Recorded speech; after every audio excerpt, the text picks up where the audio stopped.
Oke, Bismillahirrahmanirrahim. Assalamualaikum warahmatullahi wabarakatuh. Perkenalkan nama saya Irhamna Arya Sukmana dari Fakultas Ekonomi dan Manajemen IPB University.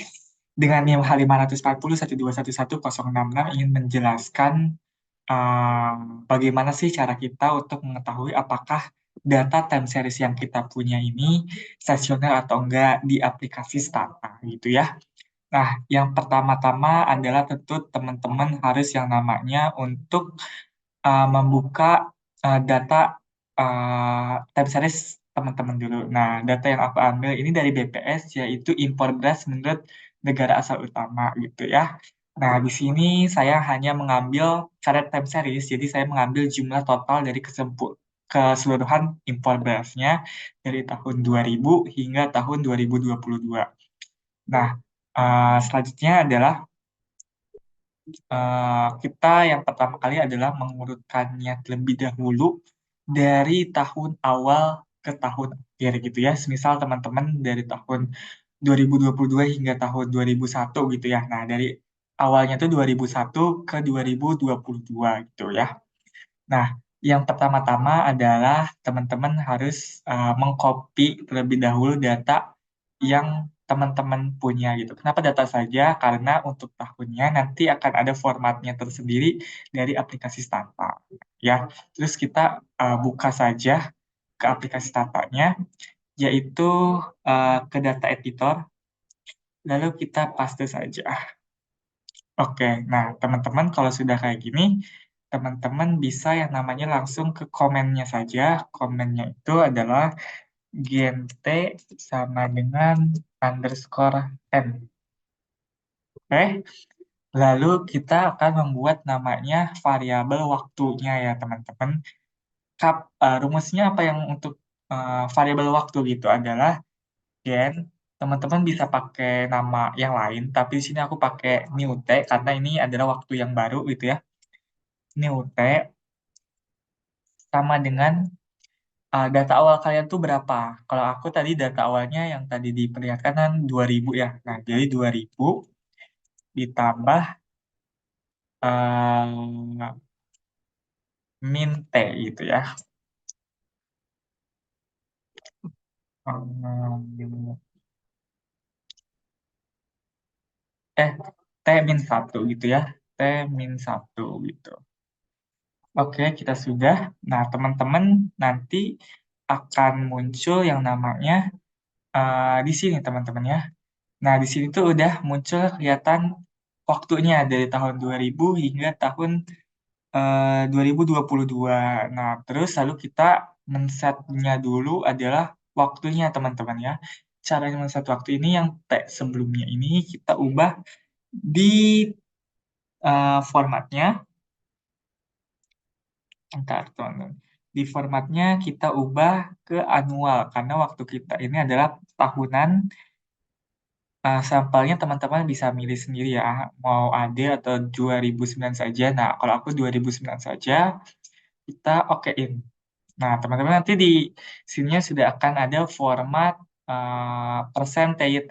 Nah, terus habis ini adalah caranya adalah untuk men-set variabel waktu kita. Nama rumusnya itu adalah tset terus waktu yang terbaru kita kan tadi kita sudah nambah new t ya. Nah, kita akan pakai variabel new t-nya itu. Oke, sudah lihat ya teman-teman dari 2000 hingga ke tahun 2022. Nah, habis itu kita cek nih teman-teman di di tingkat level. Itu apakah sudah terjadi stasioner atau belum data ini. Defuller karena augmented dari AG itu ya teman-teman.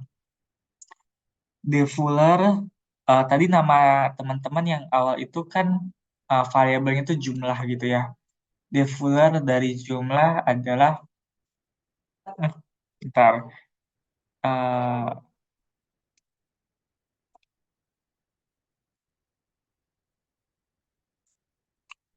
oh, yang depan itu kan ini ya, Defuller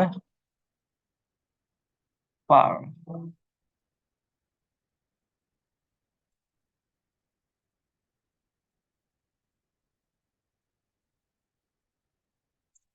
defuller var 1.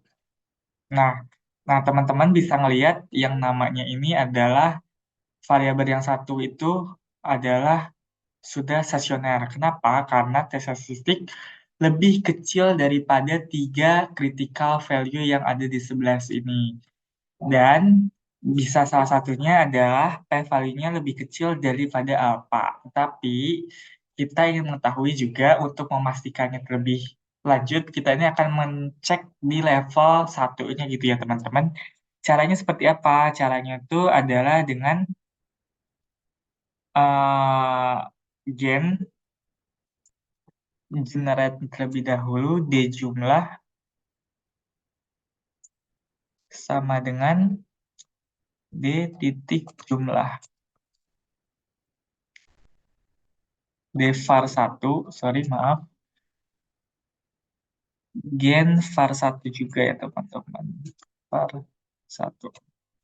Nah, di sini sudah ada nih missing, berarti tandanya teman-teman sudah berhasil. Nah, terus lanjutin dengan replace D var 1 sama dengan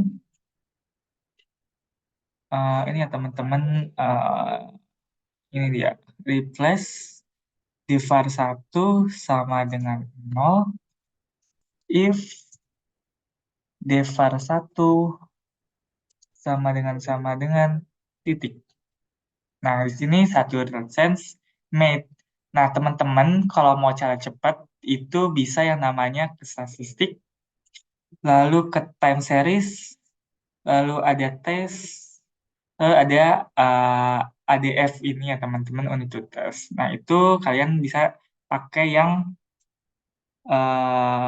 variabel yang barunya gitu ya. Karena ini arti variabel ini adalah naik ke level satu gitu ya. Kita oke saja, nanti teman-teman akan keluar dari tes statistik defuller dari variabel level satunya gitu. Nah, ini juga sama saja lebih kecil daripada ketiga ini dan juga p-value-nya udah 0,000. Nah, kalau teman-teman ingin pakai komen, teman-teman bisa namanya tadi kan sudah di-replace ya. Kita bisa kembali ke awal yaitu defuller devar 1. Nah, teman-teman juga bisa pakai komennya defuller devar 1. Begitu teman-teman, terima kasih. Semoga info yang saya dapatkan, yang saya kasih tahu ke teman-teman, semoga bisa membantu teman-teman dalam melakukan uji unit root di aplikasi startup. Terima kasih. Wabillahi taufiq wal hidayah. Wassalamualaikum warahmatullahi wabarakatuh.